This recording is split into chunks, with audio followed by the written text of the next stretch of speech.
Itong White Ribbon event na ito, na ginanap na rally sa EDSA, ano ba ito? Bakit para tilang naging isang failure ang movement na ito? Ito po si Attorney Mike Operario, pag-usapan natin yan. Alam niyo, nung lumabas itong mga bali-balita na ito tungkol dito sa White Ribbon event na ito, tinignan ko kung sino yung mga supposedly magsisisali dito at mag-organisa nito. Hindi ako naging excited dito. Actually, hindi ko to na-share, hindi ako nagkomento tungkol dito. Kasi alam ko na that this will be another failure insofar as advancing yung paglaban sa corruption is concerned. But it will be a success insofar as protecting the interests of this administration is concerned. Bakit natin sinabi yan? Well, tingnan niyo po yung pattern. As early as this year, noong mga Pebrero pa lang, marami ng pinaplanong mga rally laban sa administrasyon ni Marcos. Nag-organisa ng sarili nilang mga rally, ang pink, ang dilaw, ang mga pulahan, at ang simbahang Katoliko. Na apparently, ang naging purpose lang nito is to divide the people, para malito yung mga tao kung saan talaga sila pupunta doon sa mga rally. At bawat rally na ino-organisa ng Duterte Camp, sinasabayan ng mga rally nito ng dilaw, i-occupy nila yung EDSA to move away yung mga Dutertes. Kasi alam naman nila, hindi bibigyan ng permit yung mga Duterte supporters at sila ang bibigyan ng permit dito sa EDSA Shrine. Para bang na-appropriate na nila, na kanila na ito, yung EDSA Shrine na yan. At kaya nga nang inaasahan ko, itong mga pangunahing mga figures na mula sa simbahan ay basically naging anti-Duterte rally lang ito. At yung sinisigaw nila ng kulong na yan, mga kurakot, walang silbi yan kasi hindi nyo naman pinapangalanan sino yung mga kurakot na sinasabi nyo. I've heard this before many times. Pebrero pa lang, rarally sila. Yung mga dilaw, sigaw na sigaw, ikulong na yan, mga kurakot. Turns out later, na yung sa testimonya ng 18 Marines, kasama pala sila doon sa mga tumatanggap ng maleta. Pero sila yung mga kunyaring sigaw na sigaw doon sa EDSA, sa Luneta, na ikulong na yan, mga kurakot. Dito nga po sa amin, sa hanay ng mga abogado, there was once a proposal sa amin dito sa Central Luzon to hold an indignation rally against corruption. I, as president of IBP Batanon, kasama ako doon sa pagpupulong, nagtanong ako, sinong irarally natin dyan? Sino si kurakot? Sabi ko, unless may sasabihin tayong pangalan dyan sa rally na yan, huwag na tayong mag-rally. Because kurakot, si corruption is not a person. It is an act. You cannot just rally against an act or isang krimen. You rally against a person. Yung tao dapat ang ating pinoprotesta. At very weird itong composition ito ng White Ribbon organizers na ito. Makikita mo na doon sa simbahan, yung mga komunista na hindi naman naniniwala sa Diyos, pero nandun sa simbahan.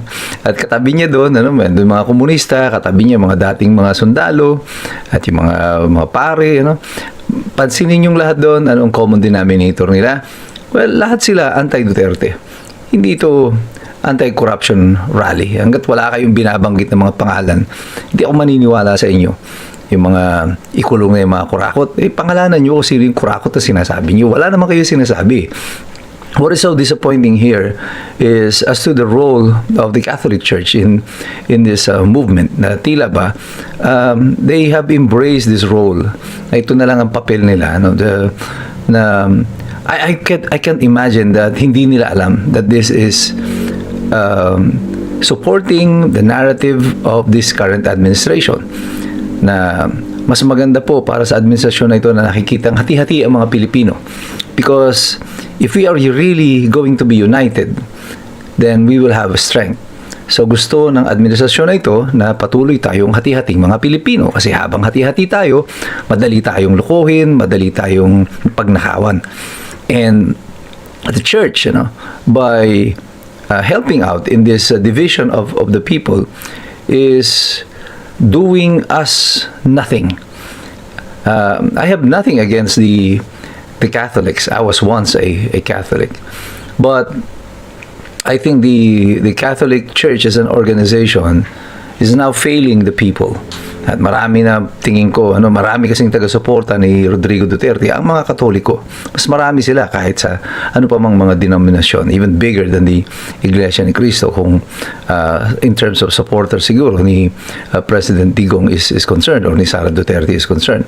So many people I think right now are lost, are disappointed with the church organization.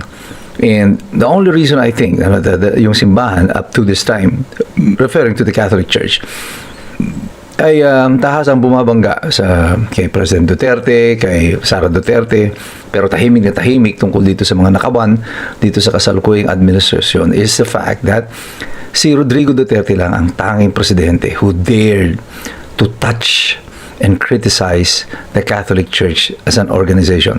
Kahit na si Presidente Marcos, nung kasagsagan ng martial law, never challenged the Catholic Church organization as an organization directly or questioned their teachings. And this is something that Rodrigo Duterte did, at hindi siya mapapatawad ng simbahang Katoliko for doing this, and that's why they're gonna pursue him up to the ends of the earth, I think, dahil dito.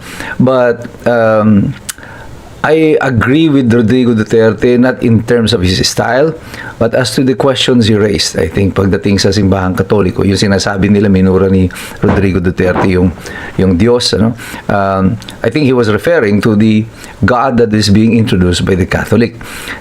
This God, this version of the God na inintroduce lalo na ng mga Espanyol dito sa atin sa Pilipinas, is a stupid version of a God. Yun ang sinasabi niya. Because this is not the God of the Bible. What the Spaniards introduced to us, the Spanish colonizers natin ng mga Katoliko, introduced to us a God na nagtuturo na tayo ay dapat masubjugate, magpasailalim sa pamahalaan kahit na tayo ay mga sinakop lang. And they're using the Bible to justify all of this. At dito, ito yung katuruan na never naman kinurek ng simbahang Katoliko.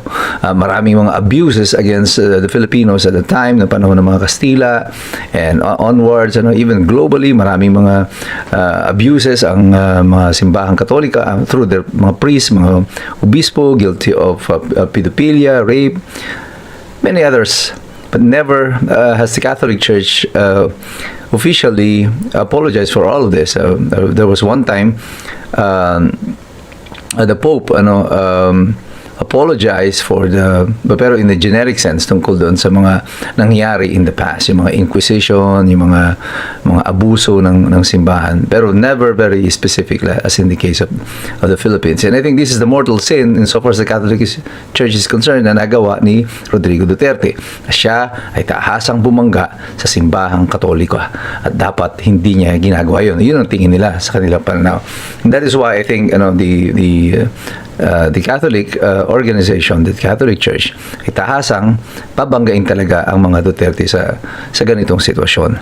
Pero be that as it may, I still maintain my position that if the Catholic Church will continue on pushing this narrative of the supposed anti-corruption drive, pero hindi naman binabanggit yung pangalan ng mga kung sino yung talagang dapat na mga managot tungkol dito, yan ay will never win the support of the people. You're just basically alienating the people.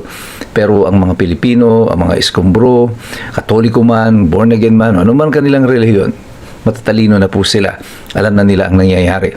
Kasi patuloy kaming nagmamasid, patuloy kaming nakikilaho, patuloy kaming nag-aaral. Kasi alam naming lahat, mahirap makialam ang taong walang alam. God bless you, God bless us all. Mabuhay ang Republika ng Pilipinas.